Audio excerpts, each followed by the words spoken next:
Can you just give us a little bit of background on the Self-Defense Brigade, exactly what it is for people who might not have heard of you yet? In Hartford, I organized the Self-Defense Brigade in order to help people in the community with certain issues. For the last 5 years or so, we provided hand-to-hand combat training and strategies and legal armed security for Black Lives Matter protesters. In Connecticut, we have a contingent of neo-Nazis and other types of people that threatened us occasionally. So I helped the people to form security brigades so that when they went out, they were disciplined, they were legally armed, and they knew how to fight. And so that is what we did. And we trained people every week or two in various places, including the LGBT community, and included them in the security forces.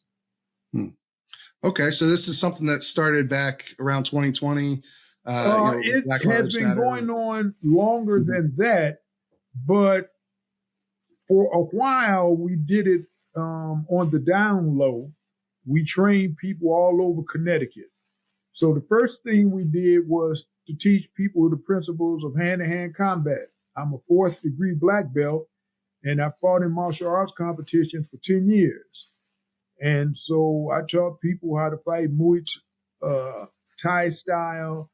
I showed people my specialty, which was Brazilian Jiu-Jitsu, grappling. And then I taught people what my teachers taught me, many of whom were Green Berets, how to fight in close. And then I taught them strategy about going out, knowing how to get into a location, how to get out of a location, where the exits were, how to have extra cars around when you get ready to get out in case it got hectic, and things of that nature. Okay. And since that time, when you were doing more Black Lives Matter focused stuff, it seems like you've branched out into community violence prevention, essentially with these latest marches that you've done over the last year or two in Hartford. I know there was just one recently that's gotten some news attention where you went with a group of activists and walked the streets in some of the neighborhoods that have had issues with violence and even murder recently. Can you tell us a little bit about that aspect? Well, the people in Hartford, in the north end of Hartford, that is basically a Black, brown, Latino, Latina, and African community. And the people feel as if they are not getting the proper resources from the political machine, which is basically a democratic machine. And so people know of the Self-Defense Brigade. They know me, and they know that we've been working tirelessly in the community for a while. So they contacted me to help them form strategies so that they could patrol their community, armed and unarmed, and how to get rid of negative elements in the community, because around 1993 or 94, they watched me and some other men and women go from block to block in the north end of Hartford and shut down the gangs and get rid of the drugs and the crime. And it wasn't pretty. And we did things that the police couldn't do, but people remember it was successful. And we shut down large areas of Hartford where there was drug dealing and other criminal activity going on. So the people contacted us and asked to have something in place that they could use. So I proposed legal armed security patrols. And that is what we're doing now. People go out, they patrol, they're in a group, they're disciplined, and they do what they feel is necessary, because at this point in time, they don't seem to be getting any relief from the politicians or the other people like the NAACP and some other anti-violence groups that claim to be speaking for the people.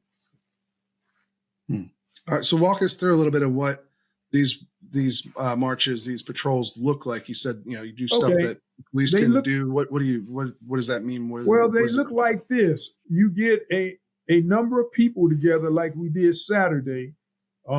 Many of them were already trained with me and have been with me 3-4 years. So I was really speaking to the new people. So what we do is we explain what we want when we go out in patrol. We don't want any Wild Wild West acts. We don't want people pulling their guns unnecessarily. We try to diffuse all potential problems, but if we are attacked, we will defend ourselves, and the only person given the order is me. And if I think we're going to be hurt, then I will give the order. Other than that, we go out disciplined. We have people taking the front, the point. We have people bringing up the rear. We have people on the east and on the west. And in the environment, 30, 40 yards from us, we have men and women in automobiles that only I know of where they are. And they have long guns, shotguns, AR-15s. And if I give the signal, that's the cleanup crew. They come in and they cut off any potential enemies that we might have. And so that's basically how we do it. We go out, we're disciplined, we in formation. And Saturday, I had a whistle. And I told the people, if you hear the whistle, fall back to the church. We had a rear guard that makes sure that if our enemies are in front, that the people in the back can get to the church. And we had the rest of the armed people ready to escort the people back to the church. The rear guard, we are expendable.